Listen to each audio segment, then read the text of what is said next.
Okay, here's our last chapter, chapter 16, and we're talking about sustainable marketing. So one of the first things we want to talk about in this chapter are some of the criticisms of marketing, and these are probably ones you've heard, and they do a nice job at this chapter, I think, of explaining what the major criticisms are and what the marketer's response to those is. And you may or may not agree with them, but let's kind of go over those. First, we talk about the impact on consumers. And one of the biggest criticisms is that marketing results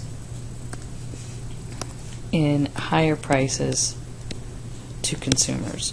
So all of the marketing they do, all the advertising they do, leads to higher prices. Not just the promotion, but they discuss a couple other ones there. And the marketer's response to that is that marketing serves a purpose. That a lot of the times this is informing customers, or the distribution costs are higher because it gets to customers faster, and that's what customers want. And so that they are still providing a service in a way here, and that's what's leading to the higher prices. Another, let's talk about a couple of them here that kind of fall into the same group here. One is deceptive marketing practices. So let's say they advertise it as low calorie when it's really not, or they advertise it as nutritional when it's really not. Another one is high pressure selling, talking people into getting things they don't want or they don't need. Both of those, the response from marketers would be that, yeah, there are some of those out there, but they're not going to be around for very long. We talked all through this book about how building customer value, building long-term relationships with customers is the way to maintain profitability in the long run. And if you're deceptive, or if you're pressuring people into getting stuff they don't want, you're never going to have that person as a return customer. So they're saying, yeah, there are some of these, but they're not going to be around long. It's not good business practice, and those people aren't going to be around for long. Another category, or another criticism here, is shoddy products, or products that are harmful, or that they're unsafe. So, obviously, poor quality things aren't going to be around for very long. That's close to deceptive or unsafe products, and the government will have to come in and monitor some of these things. But also kind of falling in this category are things that simply aren't good for customers, like fast food, for example, or cigarettes. And so some people think that marketing convinces people they want these things, and that shouldn't be allowed. And the marketer's response is, well, it's not their job to decide, it's a person's decision to say whether they buy that or not. Nobody's going to make them buy McDonald's, or nobody's going to make them smoke cigarettes. And if that's something that people want, marketers are just providing people with what they want. And so it's not the marketer's fault that they have made that choice. And so they say consumers have the right to choose whatever they want. We're just providing what some people want, and we know not everybody wants it. So that's their argument for that one. Another one is planned obsolescence.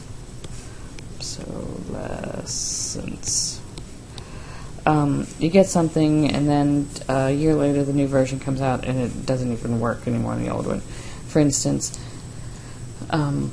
if you still had a iPhone 3 or whatever, you can't even upload that or you can't even install iOS 7, and a lot of the new apps that come out can only run on iOS 7, so you can no longer, after a while, you can't even buy support product for that, so you're forced into getting a new product. Or when the new, PlayStation comes out, the old games don't work on the new system, that kind of stuff, so you have to buy new games. And or sometimes I think these products aren't even designed to last for more than a year. Again, the marketer's response to that criticism is that people want new stuff. People want the latest version. They want continual product improvements. And so, we're not forcing people into buying it, but people are constantly demanding new and improved products, and that's what we're providing. So that's their kind of answer to that one. And then the last one is poor service to, we'll say, disadvantaged consumers. That they're not, so a good example is that the discount stores are going to be out in the suburbs, not in the city. So inner city people are almost forced, or people that that don't have cars or whatever are forced to go to, say, Sheetz, because that's the only place they can go, that they can get to, where they have to pay higher prices. And so you don't see, Walmarts in a downtown area. Now, it would be kind of tough to get the amount of land they would need to do that, so sometimes they really can't do that. But that's one of the criticisms, is that people in disadvantaged areas have a lot less choices when it comes to the products. And, the only answer really there is that, well, we can't. There's no place for us to put one there, and so, that would be the answer there. Impacts on society. One of the main things that marketing is accused of is creating false wants. Marketing convinces people that they want stuff that they don't really need, and that it promotes materialism. Now, the marketer's answer is, we can't create needs. We can't make you want this. We're simply providing, we said this at the beginning, that the successful marketers don't come up with something and convince you need it. The most successful marketers figure out what you need and provide that. So that's marketing's answer to this.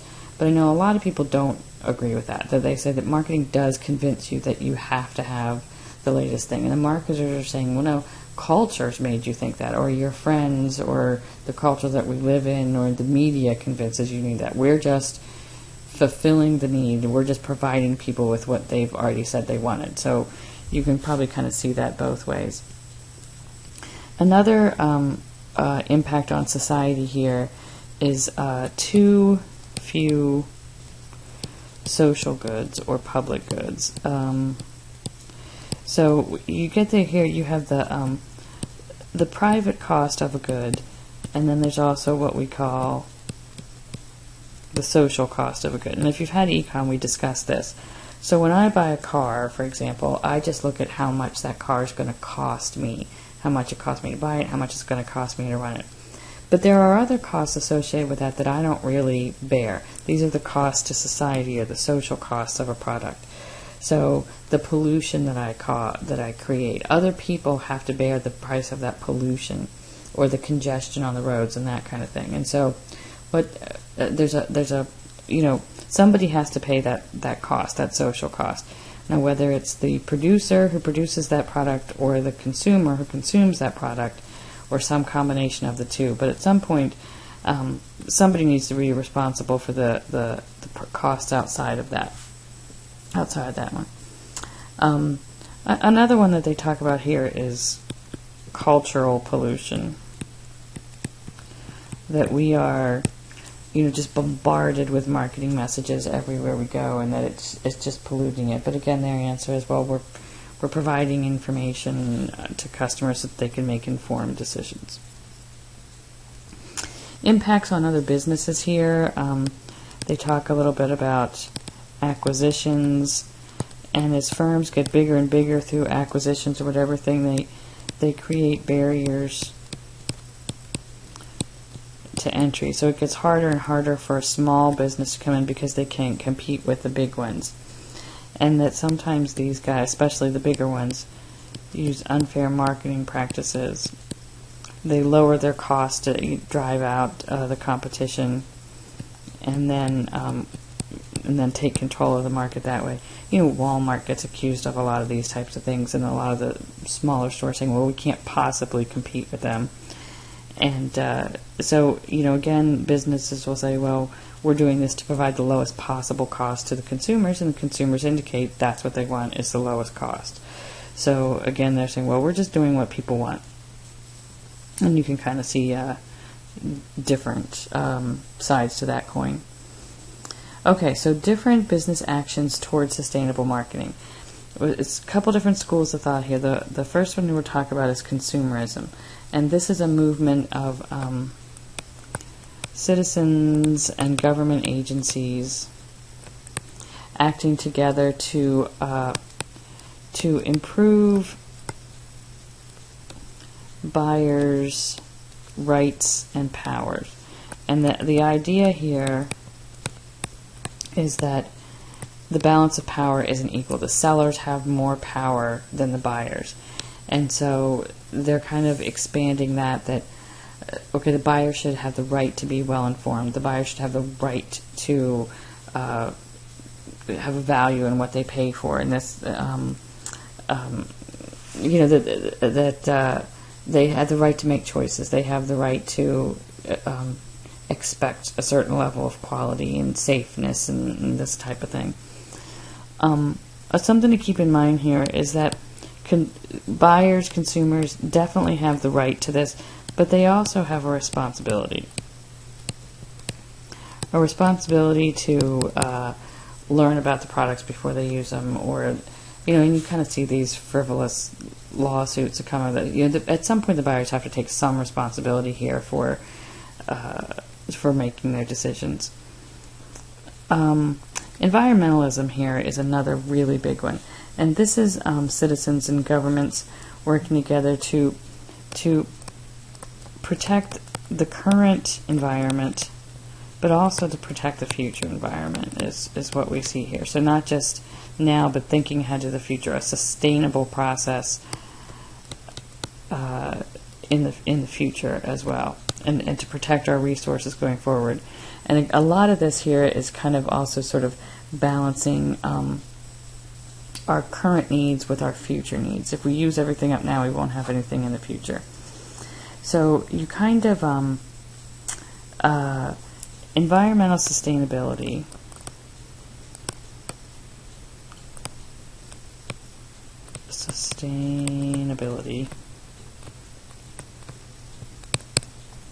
is kind of a strategy that we're looking for a win-win strategy here that will sustain the environment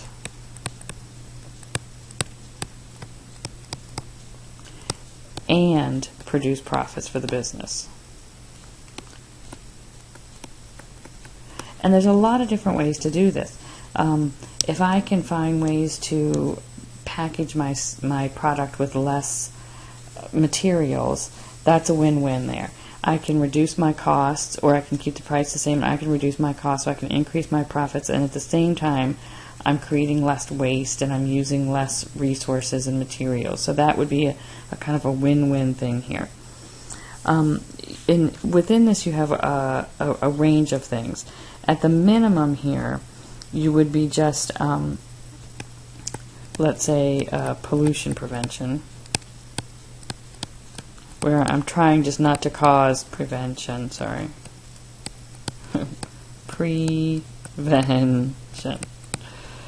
I'm trying just not to make things worse. Okay, so that would be the minimum you could do. But at the opposite end of the spectrum, you have a sustainable vision, a sustainability vision.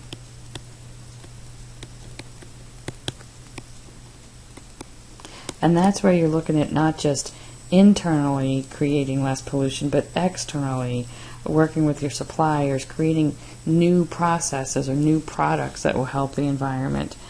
And so you're looking at not just using less now, but for the future. So this is focused on future sustainability, and both externally and internally. So that's really going out there and really just being very innovative in ways that are going to impact not just the present. See, this would be internal processes and looking at current environmental issues, and this is future, and this is internal and external. And so then there's all kinds of different things. And so this is good. Pollution prevention is good. Sustainability vision is the best scenario there that you can get. Also here we have a brief discussion about environmental has an increasingly big impact on international trade. And this gets, we might have certain requirements for pollution prevention here, but but in Mexico they don't. And so sometimes that gives them an advantage. They can produce it cheaper because they're not worried about pollution. You have that issue with China a lot. And so this becomes a bigger and bigger issue there. Is it enough that we just do it, or do we need to enforce that our suppliers from other countries adhere to the same environmental standards? So it becomes a bigger and bigger impact there. So if we want to adopt a sustainable marketing program, there's really 5 principles here. The first one is that the marketing should be consumer oriented, that our marketing efforts and our activities, we should look at everything from the consumer's point of view.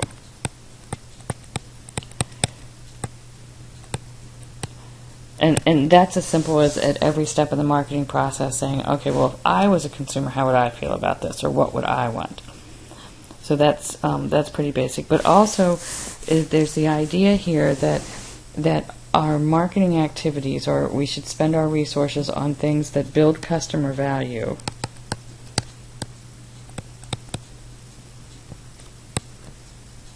Not just increase sales.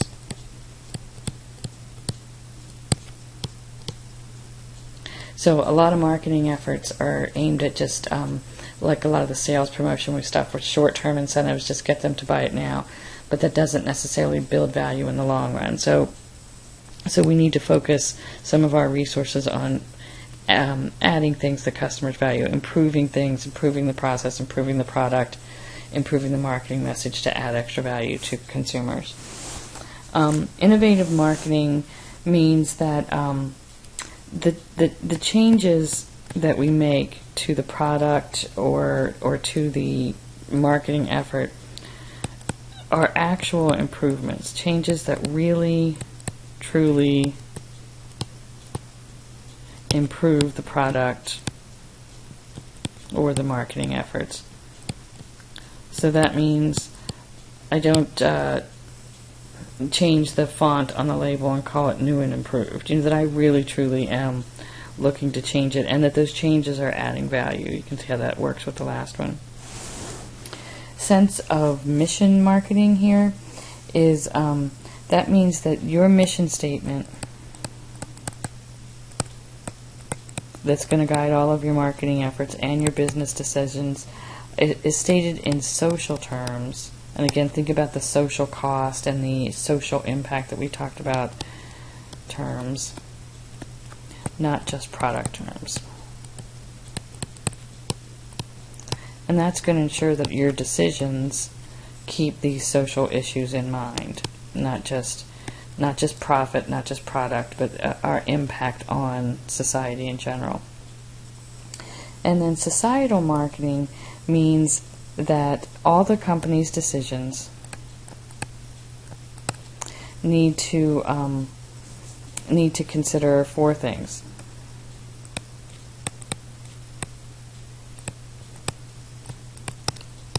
The first thing we consider are consumers' current wants. What do they want right now? The second thing we consider are the company's requirements. We need to make a profit, we need to employ people, we need to keep our stockholders happy, all that kind of thing. The third thing we want to look at are consumers' long-term needs. What's good for them in the long run? So not just what do they want right now, but their long-term. Again, we're trying to build long-term relationships and that sort of thing. But then we also need to look at society's needs in the long term. So based on those 4 things, every product will fall into one of 4 categories. A deficient product has no immediate appeal, so it doesn't satisfy customers' current needs, and or the product or the company's needs really, and it also has no long-term appeal. or no long-term benefits.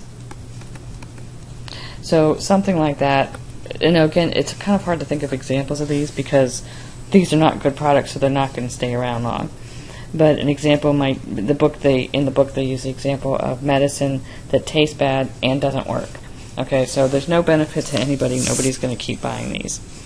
A second type of product would be what they call a pleasing product. So that has immediate appeal to the customers, but no long-term benefits. These would be things that people like, but are not good for them. So junk food, cigarettes, those types of things. And again, those are the type of products that come under a lot of social criticism. But again, marketers are saying, well, if people want them, it's not for me to decide whether they should or shouldn't. I'm just providing people with what they want. So you do see a lot of those. A salutary product is one that has not a lot of or very little immediate appeal. So it's not really something that you want, but it does have long-term benefits. The example they gave in the book is a bike helmet or insurance policy. So it's not really something that you want to spend your money on, but it is good for you in the long run. And the best possible product is a desirable product. This is what we would like everything to be. This is something that has immediate appeal and long-term benefits.